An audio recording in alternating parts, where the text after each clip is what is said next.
This cannot be right. This cannot be right. Let me try some other headphones.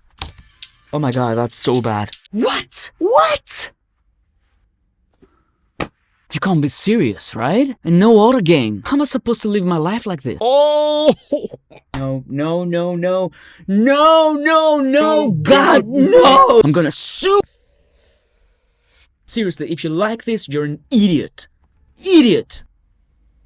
Alright, that's it. This plugin has to be avenged. Hello my friends, if you clicked on this video, there's a high chance that you expect me to give you a little bit of drama today. And I'll be honest, there might be a little bit of drama. God, no! The reason why I decided to make this video is because of the new trend, which is actually not so new anymore. It's been going on for about 2 years now. And this is plugin reviews and gear reviews that are, let's say, a little bit dramatic. And what I mean by dramatic, what? I mean a little bit of over-the-top reviews, a little bit of moaning, a little bit of ranting that's a little bit over-the-top again. And I want to say straight away, I'm not trying to accuse any creator or any YouTuber about this. I actually enjoy these videos, and the people that do this, that I follow, they know what they're talking about. So I appreciate the drama, I appreciate the entertainment. I have no problem with that at all. So I wanted to get this out of the way straight away. But what I'm seeing lately, and I find this a little bit worrying, is that I see that people in the community are starting to become a little bit toxic with this behavior. And I mean more than anything else in the comments. And I'm not talking about my videos, I'm talking about the whole community. So if you go on a YouTube video where there's a plugin review, there's so much negativity by some people. And this negativity and toxicity sometimes stems from this kind of content that's been around in YouTube for a long time now. And I think the reason is because people cannot distinguish drama, entertainment, and acting sometimes, I think, with something that is 100% serious. I think this is the problem. Negative reviews and a little bit of drama will get you views, and I absolutely appreciate this, and I don't blame anyone that is doing this. You know, if I make a title like what I did today and I say this plugin is terrible, it's the worst, it sucks, and all these things, it's very likely that even if you don't care about the plugin, you're going to click on the video. Okay, I know this works, and I know it brings views and people click on these kinds of things. It's an impulse and it works. But where things start to go wrong is where people take this a little bit too seriously, and they start missing the whole point of the process of making music, the process of mixing, the process of producing, the process of mastering, and all these things. The main problem, in my opinion, is that most people that are starting out and obsess about a plugin and how, for example, it doesn't have oversampling or something like this, is because they've never worked in a professional environment. Most people these days, and we have to acknowledge this, I think, when they begin their music journey, they're on their own. They might be working in a laptop, they might be working in a home studio. They don't have this interaction with somebody that knows their craft, or they don't work in a studio where day in, day out, work comes in and has to be done with a certain deadline, and you have to deliver results. So basically, what people have these days is YouTube. So they go on YouTube, and one thing that happens in YouTube is that you feel that a YouTuber will give you the magic solution, the magic plugin, the magic tool that will make your music better. And because all these little things that make a product great, like a plugin great, like auto gain compensation, oversampling, these are all great things that we're blessed to have them. But I'm going to tell you one thing.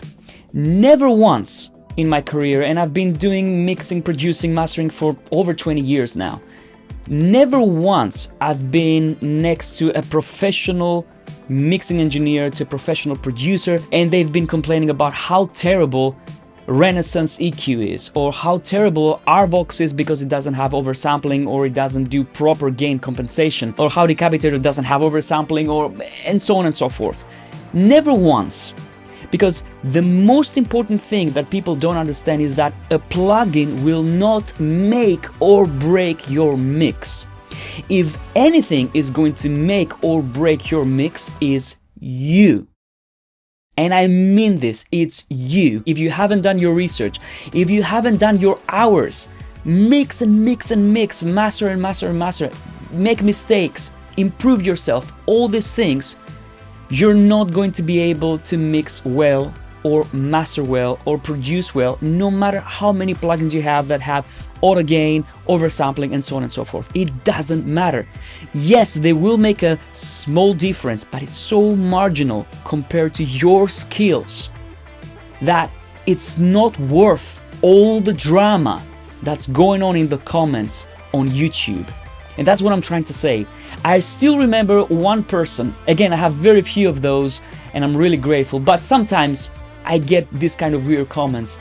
I was showing a plugin that was designed to raise the LUFS and the perceived loudness of program material. That was its purpose. And when I showed this plugin on my review, I level matched. But he came on the comments and started arguing with everyone in the comments and saying that, oh, you know what, this is all a lie because it raised the LUFS value, sounds louder. And I was like, lost for words. I mean, this is what you want when you want to make something louder. You want to be perceived louder. If you're saying that a plugin is scam or it's not doing its job because it makes something louder, it doesn't touch my peaks, the peaks are the same, I can get more perceived loudness without compromising my headroom, then you obviously have never mixed professionally in your life. But this is something that I see on many comments on YouTube, on other channels as well. People are so easy to start canceling a plugin or a product just because they take this kind of mannerisms from these YouTube videos that have this kind of over-dramatized reviews and they use it in the comments. And to be honest with you, this is absolutely fine. It's YouTube, you know, everyone has the right to say whatever they want. But what really makes me sad about this situation is that people don't really focus on what is important, but they focus on scrutinizing every little thing about a plugin to cover up for their own insecurities, their own lack of skills, instead of trying to improve themselves. And what I'm saying to these people sometimes is that it doesn't matter if you like a plugin or not. Don't use it. But if you go out and say that, well, I don't know, Arvox is a horrible plugin because of this and this and that. Yes, it's a plugin that's been out for like decades, right? It cannot be as good as the modern plugins, but have people, pro engineers, Grammy award-winning engineers, and people who have made it in the industry use this plugin and made great records? Have they? Just think about it. It's not about the plugin, it's not about the tools, it's about the craft. And no, slamming a plugin in Plugin Doctor doesn't make you an experienced engineer. This is not the whole story. We have to realize where YouTube starts and ends and where professional work and real life scenarios begin. I'm all about knowing exactly what each piece of gear does, whether it's a plugin or it's a hardware. And actually, one of my favorite things to do whenever I am in a professional studio with other engineers is to do blind tests. So all these things are valid, don't get me wrong, but the most important thing is how you use every tool that you have in your studio. And this is why I'm trying to figure out if this whole thing about bashing plugins, slamming developers, talking badly about plugins that you haven't even tried it properly yet, you know, this is a healthy thing to do. I know it brings views, but at the end of the day, plugin reviews on YouTube is an oversaturated subject. I do it as well, and I love that we have so many people doing plugin reviews because there's one little thing that you can take from each reviewer. Back in the day, we only had sources like magazines. You know, I still remember getting Sound on Sound, Computer Music, Future Music, all these things, just to read the plugin reviews. And I think YouTube is now the main source where people are trying to learn about plugins. But you know what Sound on Sound, Computer Music, and Future Music are doing when they're testing a plugin?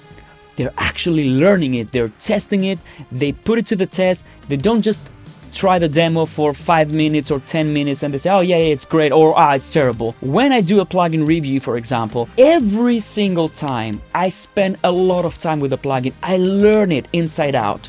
I learn what it does. I try it on as much material as possible. And that's because I love plugins. I love trying out new processors, and I want to know exactly what they do. I've even rejected paid sponsorships for plugin reviews because I tried the plugin and I wasn't really excited about it, or I felt that it wasn't good enough. And when this happens, what I do, instead of moaning about it and ranting about it, is I go to the developer and say, look, this is not good, or this can be improved in this and this way, or this is just not for me. Somebody else might like it. And don't get me wrong, this takes a lot of time. It's not easy, so I totally appreciate if somebody wants to do a light-hearted review, install a demo, and start playing with it, and say, hey, this is great, or this is not great. I love these videos. I absolutely love these videos. But what I'm trying to say is that this kind of video shouldn't trigger the community to have this kind of obsessive behavior. And what's the danger here? And there's no real danger, it's music, nobody's gonna die.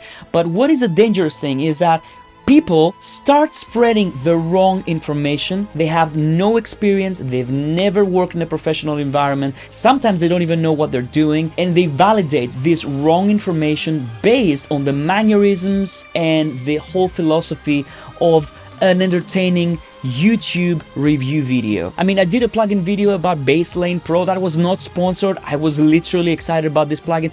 Many people came in the comments and they started saying, oh, this is very easy to achieve by using chorus. And I was like, oh my gosh, if one person take this as a suggestion, as a valid piece of advice, their low end is going to be ruined. There's one thing in common: they stop listening, they stop trying to get better, they stop understanding the fundamentals of the craft, and they just go on and on commenting on plugin reviews and saying, oh, you know what, I'm better than you because I know that this thing is a scam, or this plugin is horrible, you know, I'm better than you. This is the kind of attitude, and this is an attitude that even for a seasoned pro engineer is not right. They use their tools, they might be using plugins from 30 years ago, and they still make awesome sounding records. How about that? How about thinking about that for a second before you start blaming a plugin for your insecurities? And I have to say, for the majority, the vast majority of my viewers, this video is going to be irrelevant. But I still wanted to make it because I think the audio music production community is a beautiful place, and we can all thrive in this community. And there's no reason to be negative and to start, you know, fighting in the comments and saying, oh, you know, this is horrible. If you don't like a plugin, move on. That's okay. It's absolutely fine. And what I would really like to see in the community and the comments and all these things is people talking more about their craft, the art of making music, rather than blaming and ranting about plugins because of their own insecurities and lack of knowledge. With this, I'm going to leave you. Let me know what you think about all this in the comments down below. I'd really like to hear your thoughts, and I'll see you on the next one. Bye-bye.